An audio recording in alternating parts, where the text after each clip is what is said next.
शेतकरी बंधू नमस्कार. आपल्या यूट्यूब चॅनलवरती सरचे स्वागत. तुम्हाला तर माहिती आपला विशेष भारी महाराष्ट्रातील सर्वात मोठी 35 एकरात नर्सरी आज दिनांक 6 ऑक्टोबर 2025ला श्री अर्जुन महादेव माळी मुक्काम दोंदवाड पोस्ट विंचूर तालुका जिल्हे धुळ्यासाठी लोडिंग चाललं आहे. तर आता ही लोडिंगची तयारी. नारळ हा मलेशियन ग्रीन डॉर्फ आहे. 2 वर्षाचं रोप आहे. आता रोप जे बांधण्याचा प्रकार आहे, कारण रोपाची उंची बघू शकतो आपण. यात आमची जी माणसं रोपं बांधले आहेत तरी उंची जास्त मोठी असल्यामुळं वाऱ्याला रोपं मोडू नयेत आणि शेतकरी बंधूंना चांगली रोपं जावीत, व्यवस्थित रोपं जावीत ह्यासाठी आपण रोपं अशा प्रकारे बांधत असतो आहे.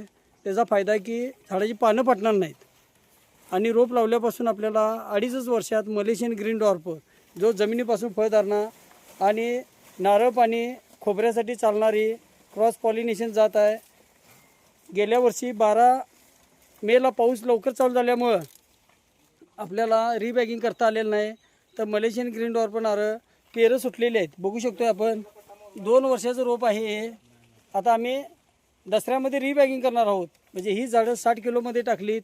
1 वर्ष सांभाळली की 1200 रुपये किंमत होत्या. क्रॉस पॉलिनेशन जात आहे. आता कालच आपण श्री तुकाराम माळी सर रिटायर मुख्याध्यापक त्यांची गाडी भरलेली आहे धुळेसाठीच ह्याच गावामध्ये. आता आज श्री अर्जुन महादेव माळी सर यांची रोपं भरणार आहोत. तर अशा प्रकारची रोपं सिलेक्शन करून रोपं पानं फाटणं याला मराठीत आमच्या भाषेत हे रोप वाढायला चालू झालं आणि खाली रोपाला पेरं सुटायला चालू झाली.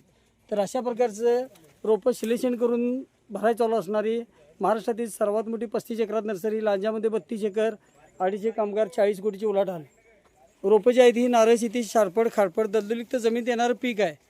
त्यामुळे शेतकरी बंधूंनी कुठल्याही जमिनीत रोप लावल्यानंतर एकदा लावल्यानंतर 50 वर्षापर्यंत आपल्याला उत्पादन मिळणारी ही जात आहे. तर अशा प्रकारची ही रोपं लाईव्ह व्हिडिओ पाहण्यासाठी चॅनलला सबस्क्राईब करा, लाईक करा, शेअर करा. दिलेल्या नंबरवरती संपर्क करायचा आहे.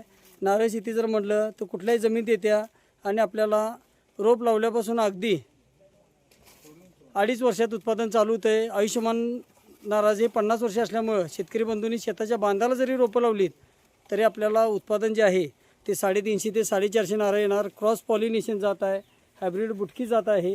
आता ही जी रोपं आपण दुपारी गाडी लोडिंग करणार आहोत तर त्याच्या आधी पूर्वतयारी म्हणून रोपं बांधली जातात. कारण रोपं उंच असल्यामुळं मोडतोड होऊ नये आणि व्यवस्थित रोपं शेतकऱ्यांच्याकडे जावीत. कारण अंतर जास्त आहे, 550 किलोमीटर अंतर असल्यामुळं ही रोपं बांधण्यासाठी जे नियोजन चाललेलं आहे बघू शकतो. आता ही रोपं आपण अशा प्रकारे बांधल्यामुळं व्यवस्थित रोपं शेतकरी बंधूंना मिळणार. लागवडीपासून योग्य सल्ला मार्गदर्शन सर्व नियोजन मिळणार. अधिक माहितीसाठी आपल्याला दिलेल्या नंबरला संपर्क करायचा आहे. 5 वर्षापर्यंत तयार फळझाडे देणारी महाराष्ट्रातील